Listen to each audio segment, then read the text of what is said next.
लैलतुल क़दर, नबी अकरम सल्लल्लाहु अलैहि वसल्लम ने फ़रमाया कि लैलतुल क़दर की रात को आखिरी 10 दिनों में और उसकी ताक रातों में तलाश करो। 21, 23, 25, 27 और 29। नबी अकरम सल्लल्लाहु अलैहि वसल्लम ने 20 दिन का इतिकाफ़ फरमाया।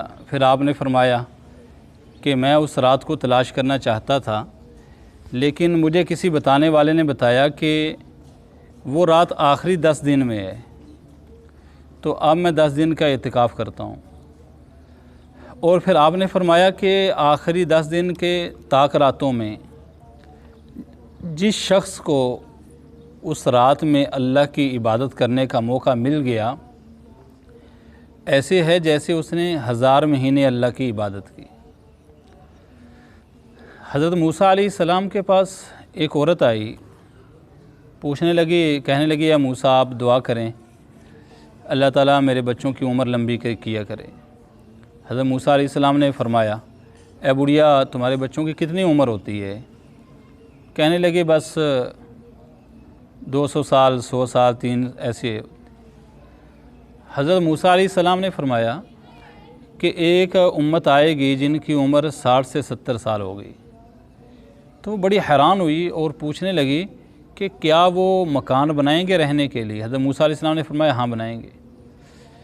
नबी अकरम सल्लल्लाहु अलैहि वसल्लम ने फरमाया, मुझे वो रात बता दी गई थी, लेकिन जब मैं बाहर निकला तो 2 आदमी आपस में झगड़ रहे थे, तो उसकी नहूसत की वजह से वो रात मेरे जहन में से उठा ली गई।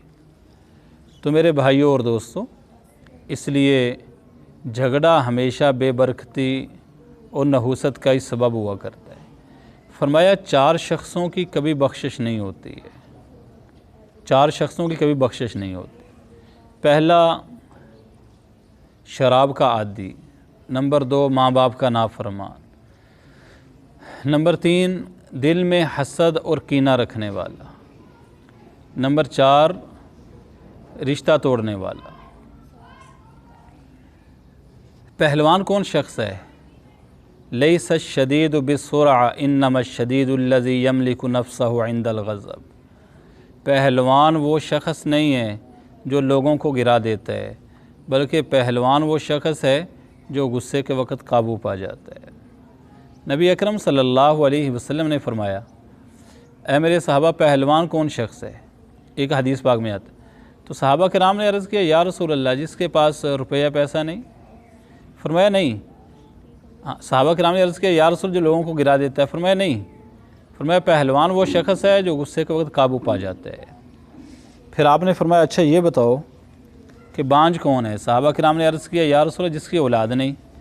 आपने फरमाया नहीं। आपने फरमाया हकीकी बांझ वो शख्स है जिसका कोई छोटा बच्चा आगे नहीं गया। फिर आपने फरमाया फ़कीर कौन है? सहाबा किराम ने अर्ज़ किया, जिसके पास रुपया पैसा नहीं? आपने फरमाया हकीकी फ़कीर सुन लो, वो शख्स है जिसने अपनी आखिरत के वास्ते कुछ नहीं भेजा। एक मरतबा नबी अकरम सल्लल्लाहु अलैहि वसल्लम ने फरमाया, ऐ मेरे सहाबा, मेरी उम्मत का फ़कीर आदमी जानते हो कौन है? अर्ज़ किया, या रसूल अल्लाह, आप ही बता दें। आपने फरमाया कि मेरी उम्मत का फ़कीर आदमी वो होगा जो क़यामत वाले दिन इतनी नेकियां लेके आएगा कि पहाड़ों के बराबर नेकियां, नमाज़ नफल, तस्बीह, और लेकिन हक़ लेने वालों की लाइन लगी होगी। किसी का हक़ दबाया होगा, किसी को तकलीफ़ पहुंचाई होगी, किसी का किसी। तो अल्लाह ताला फरमाएगा कि इसकी नेकियां बांटना शुरू कर दो। उसकी नेकियां दी जाएंगी, तकसीम होना शुरू हो जाएंगी। होते होते जितनी नेकियां लेके आया था, हाँ, नेकियां ख़त्म हो जाएंगी, लेकिन अभी तक हक़ लेने वाले खड़े होंगे। अल्लाह ताला फरमाएगा, अब हक़ के बक़दर इनके गुनाह इसके ऊपर डालना शुरू कर दो। इसके भी गुनाह इसके ऊपर, उसके गुनाह भी इसके ऊपर। तो जो पहाड़ के बराबर नेकियां लेके आया था, पहाड़ के बराबर उसके सर पे गुनाह होंगे और वो जहन्नम में जा रहा होगा।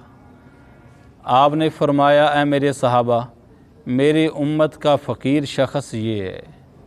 तो मेरे भाइयों और दोस्तों, इसलिए कभी भी ज़िंदगी में किसी का हक़ ना खाना।